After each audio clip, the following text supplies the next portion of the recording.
Dalam peristiwa yang kita mau bahas malam hari menarik karena ini baru terjadi pertama. Jaksa menangkap hakim aktif. Ini menarik. Ini satu giat yang bukan tidak, ini harus diapresiasi. Jaksa menangkap hakim aktif, bukan jaksa menuntut hakim. Biasa itu, hakim melanggar ya dituntut oleh jaksa. Tapi ini jaksa menangkap. Ini akan luas sekali kajian saya tentang hal ini.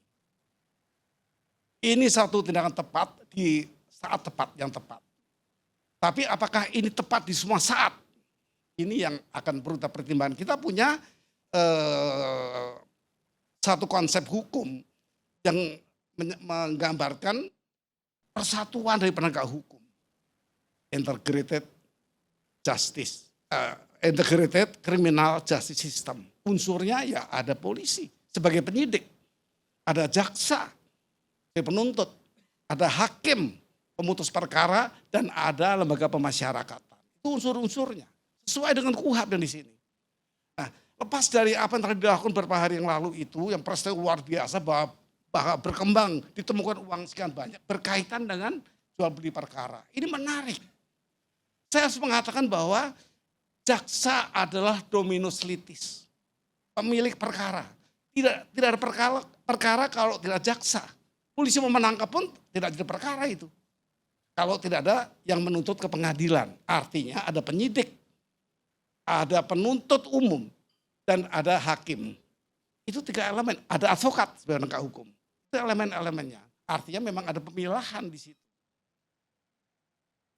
Penangkapan dengan OTT. Operasi tangkap tangan. Itu bukan norma. Tidak ada di norma itu. Yang ada tangkap tangan.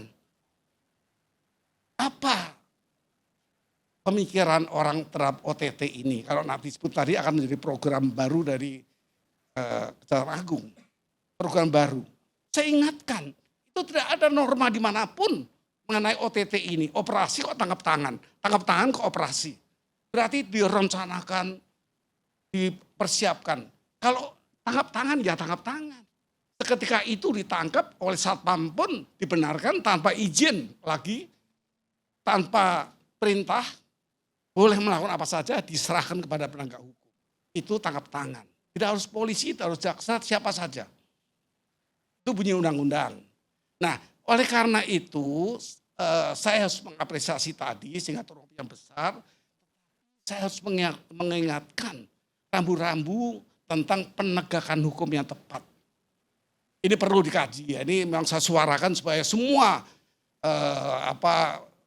komunitas hukum ini bisa mempelajari dengan baik berkaitan dengan ide-ide di Agung yang akan membentuk satu bentuk kelembagaan di dalamnya tentang hal-hal yang dikuatkan oleh Pak Puspenkum tadi. Nah, inilah gambaran-gambaran di kaitan dengan peristiwa itu. Apakah salah jaksa menangkap hakim? Tidak. Kalau kita menggunakan dua teori yang dicuatkan di banyak tempat di Indonesia ini. Yang pertama, bahwa ini pernah dicuatkan oleh Profesor Sachito Raharjo dari Undip Semarang. Yaitu satu konsep yang mengatakan hukum progresif. Tidak mempersoalkan hukum acaranya, tabrak saja yang penting esensial dari perkara itu tercapai. Kejahatan tertangkap. Abaikan itu hal-hal yang menyangkut operasi itu. Apa OTT atau operasi yang lain. Karena kalau digunakan kata OTT kita mesti merombak hukum acara itu. Gak ada operasinya. Operasi ya OTT, operasi. Pisahkan. Karena itu undang-undang. Kita ganti dulu undang-undang hukum acaranya yang merupakan prinsip dari dukungan kepada hukum material. Ini penting sekali sehingga tidak kita bermaksud baik tapi tabrak-tabrakan dengan banyak ketentuan atau peraturan. Ini yang saya perlu sampaikan sehingga cuatan saya ini menjadi kajian bagi masyarakat hukum di luar sana. Nah, kemudian dominus litis ini sebenarnya pemilik perkara. Yang memiliki itu bukan hakim, jaksa. Dan jaksa mempunyai beban, disebut sebagai beban pembuktian. Bagaimana menggunakan beban pembuktian ini? Ya secara umum memang jaksa harus membuktikan, harus kewajiban itu. Memang diadakan sosok yang bernama jaksa ini untuk membuktikan. Tapi kemudian perkembangan hukum pidana mengatur boleh memaksa. Konsep ini sudah berjalan lama di banyak negara. Kan digunakan oleh KPK walaupun tidak sering. Yaitu shifting the burden of proof. Mewajibkan tersangka, terdakwa untuk dia membuktikan kembali kontradisinya. Hak yang disebut dengan hak diam atau tadi saya sudah bahas sedikit tadi kita belum mulai ini, hak ingkar.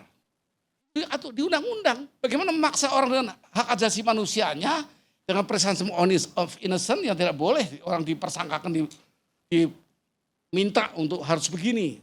Walaupun itu ada aturannya. Ini akan bertentangan sekali secara yuridiksi dari undang-undang. Orang dipaksa dengan dengan paksa untuk menceritakan uang ini dari mana.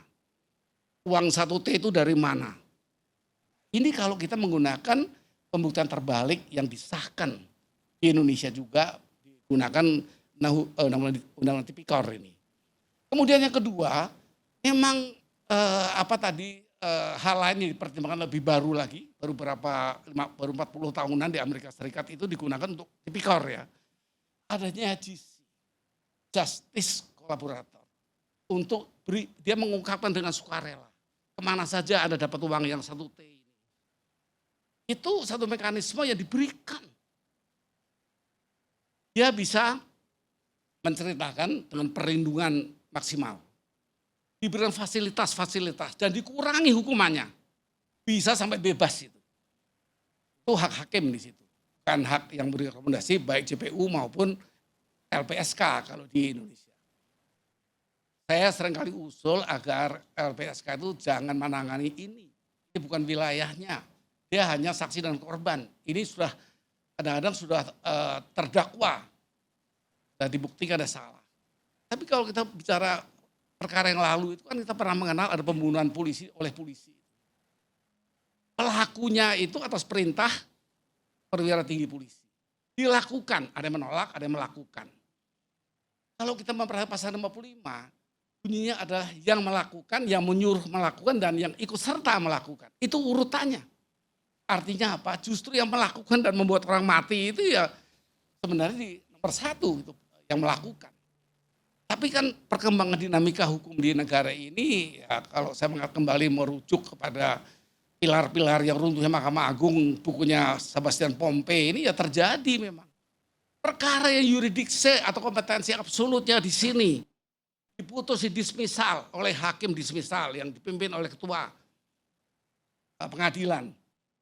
Pada putusannya kompetensinya bukan di sini, dari eksepsi.